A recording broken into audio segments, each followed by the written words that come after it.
I'm Dell tonight. Welcome to Day or Night Exotics TV. We're doing a tutorial on how I make my I.C.U. and why I would put a tarantula in an I.C.U. in the first place. So let's just get started. This one is just a basic information on how I do it. Everybody does it differently, so feel free to check out other people's videos of how they do it. And I kind of just took a lot of different methods and blend them into one that works for me.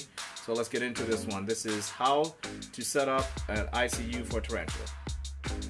So what you're going to need is a little deli container like this. It's just a clear one so you can see inside. Get yourself one with a lid. Obviously you're going to need some paper towels, and I'm going to show you there's one other little thing that I do that works really great when it comes to watering this thing down, but we'll get to that in a second. But let's go show you what kind of a tea would be putting this in the first place. Now this is a few of my tarantulas here. I'm going to show you the difference between a dehydrated tarantula, which is what I use the I.C.U. for the most part. I use that for dehydrated tarantulas. I don't really have it happen all that often, but it does happen. I don't have any that could go in an I.C.U. right now, so I'm just going to use this as an example. If you look in here, this is my Acanthus chacawana, the Bolivian salmon pink, and you can see that her substrate is pretty dry. If you see your substrate dry like this and you happen to see your tarantula look like it's stationary and kind of curling up in a death curl, where the legs are all kind of tucking underneath, but the tarantula is still active and trying to walk around, but seems to be trying to like condense and compress into itself. You see that the abdomen, the rump might look a little indented. That means your tarantula is definitely dehydrated. If your soil is that dry and your tarantula is displaying that kind of behavior, that's when I automatically get the I.C.U. ready and I put the tarantula in. Because whenever you see a tarantula curling his legs underneath, there's some serious stuff going on. Most of the time it's dehydrated. Unless it's old age, mature male, something like that, you want to extend life. That's something different. But if you really want to save your tarantula when it's dry like that and it's dehydrated, you get the I.C.U. ready. So that's a dry one. I'm watering the teas today. And here's one that's moist. If you see one, this one, the water dish is kind of out, but you can see the soil on this Pamphilobedius fortis is a little damp.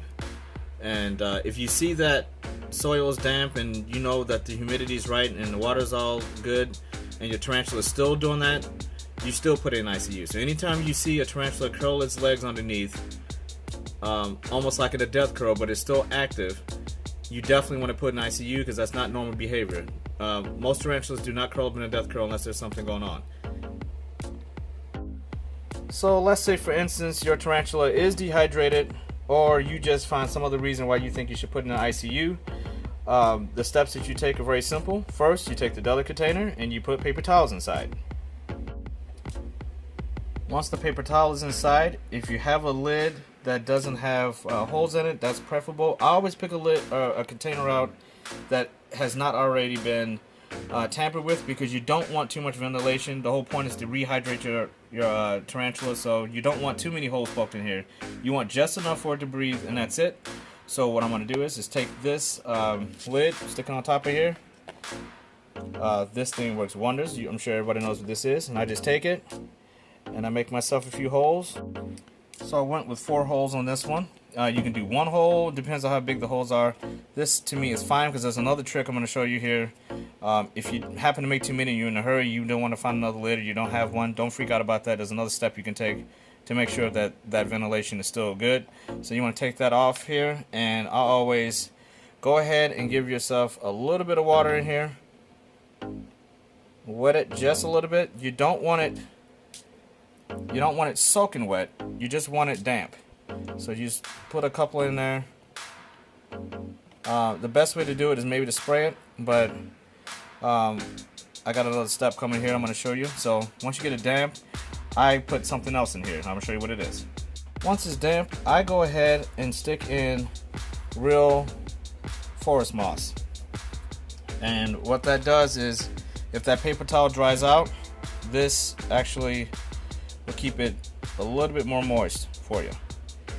And you just pour it in there, and that moss is going to soak up all the moisture. And I always have one of these on standby, ready to go, so I don't have to worry about it. You know, you want an I.C.U. ready to go, so if a tarantula is sick or something, you just put it in.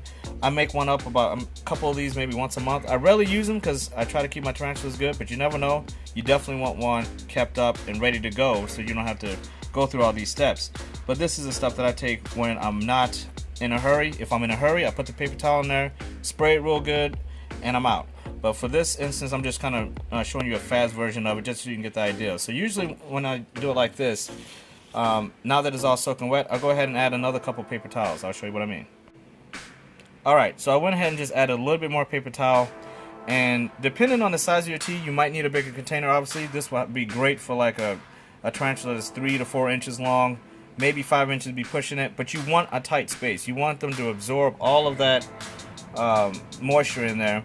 And, you know, you can really spray down that moss. You don't have to go overboard with it, but it won't. That moss will help a lot because it'll maintain a lot of that moisture and it'll soak up any excess moisture that the paper towel is releasing. So it'll just soak it all up, so you don't have to worry about drowning your tarantula in case you over mist and the condensation kind of just gives your tarantula a bath. You don't have to worry about that. If you put the moss in, the moss will absorb all of it, retain the water, and they will drink off of that moss or the paper towel. That's just kind of a backup plan. You do not have to add the moss. You can just go with just paper towels. One other thing that you might note: how long do you keep them in? I keep them in for 3 days. After the first 2 days or a day and a half, I'll take them out to check on them, and I'll replace the paper towel and replace the moss and put them back in for one additional day on a clean set of paper and everything. If they're doing good, 3 days should be great. After 3 days, if they're still really dehydrated through this method, you have to keep them in there until their behavior changes, or unfortunately they pass away. I've never had one pass away in an I.C.U. ever. I've never had a tarantula old age dehydration. I've never had them pass away in here. I've had them come out and maybe a week later they've passed away or something like that. But it's a very good tool. I've had to use it on my Poecilotheria ornata a couple times on my B. bomi. There's been my Haplopamma albostriatum right before he died. He got really dehydrated and actually extended his life about a few weeks. It doesn't sound like a lot, but it's a life. You want to try to keep them alive as long as you can. So you put the lid on, and after the lid is on, you want to take it to a dark spot. So I found the darkest corner of my room. I would probably go up here to where my pokies are, slide one of these guys over here, and I would stick it right here. And like I said, if you worry about those holes being in there, you want a nice dark spot. You don't want them to feel like they're being invaded or anything like that. So I usually take them, put them in a dark spot. I usually keep the light off in my rooms most of the time anyway, so it wouldn't be that bright. But when I'm in here working, I want to make sure that they're covered up. So what I usually do is one last step. So what I did was go ahead and wet one little bit of a folded paper towel, just wet it that side, and you just take it and you stick it right on top. And they have extra moisture on top, but it shields them from the light. It's basically going to make sure that they feel safe. And you want to cover up most of that wall in there as you possibly can. You just want to kind of envelop them, but you want to also be able to still see in there. So like I said, it depends on the size of your tarantula. That will determine how big your deli cup is, how long you keep them in. Slings usually do better. They'll be out in sometimes in a day. You'll see a dramatic improvement. The bigger they are and the more dehydrated, obviously it takes a little bit more time. The longest I've ever kept a tarantula in I.C.U. was 4 days, and that was the second time my B. bomi went in because she was literally dying, and she's doing fine now. You saw I just did a feeding video. That was about 2 years ago, close to 2 years ago when she last was in there. And hadn't I gotten to her and gotten this I.C.U., she definitely would have died. So these things are very important. I've always said to people, they always ask what kind of tools you want to use on all this stuff, and what's the main things you should have when you're dealing with a tarantula. And I always said, one of the things you gotta have, you gotta understand the I.C.U. That is what's gonna save your tarantula's life if they're in trouble.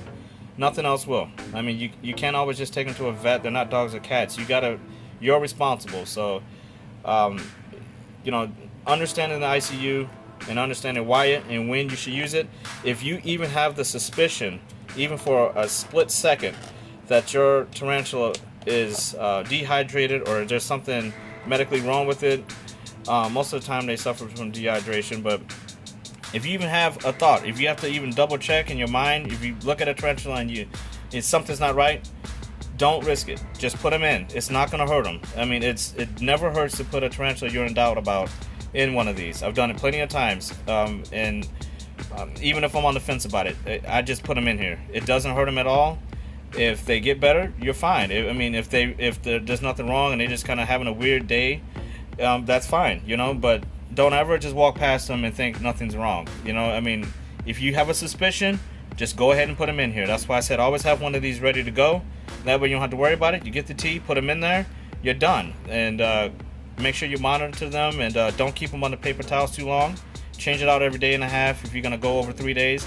But quite frankly, after 3 days, if they're still sick, you know, there's most of the time they're not gonna make it. But you still try. I've done it plenty of times. Like I said, I've never had one die in the ICU. But I've saved plenty of my teas with these things. They're invaluable information. Trying to find out different ways to keep them alive. And like I said, this is the way that's worked for me perfectly every single time. So no way am I saying this is the perfect way to do it, but this is the way I do it. This is the way I've found success with saving tarantulas, especially with dehydration. And like I said, it's very simple, and it's a necessity if you're going to own a tarantula, understanding the intensive care unit and how to save your tarantula. If you want to see a tarantula success story, go back and try to find one of my vids. It's a tarantula spotlight series called On the Fringe of Death, and that is covering the ICU and in detail with my Poecilotheria ornata actually in the ICU, so you can see it in action, see how I do it. And like I said, that's a tea spotlight. Go back and find On the Fringe of Death, Poecilotheria ornata, and you'll see it in action. I'm showing this tea because this is the last one that actually resurrected from the dead. She was basically dead. And I had to put her in the ICU twice within a 2-week time span, and the only reason why she's alive is because of my knowledge about that ICU. She would have been dead. Hope you guys enjoyed this one. Make sure you go and check out other people's vids and see if methods they have work better for you. And you know, in your particular case, everybody's different. So just don't check this one out and think this is the way to do it. The only way to do it. Everybody does it differently. There's got to be better ways out there. I'm still learning, so I'm sure there's other people out there who's got more experience who is doing things differently. But this works for me. Works great. So I hope you guys enjoyed this one. Hope you learned something. See you guys next time. Take care.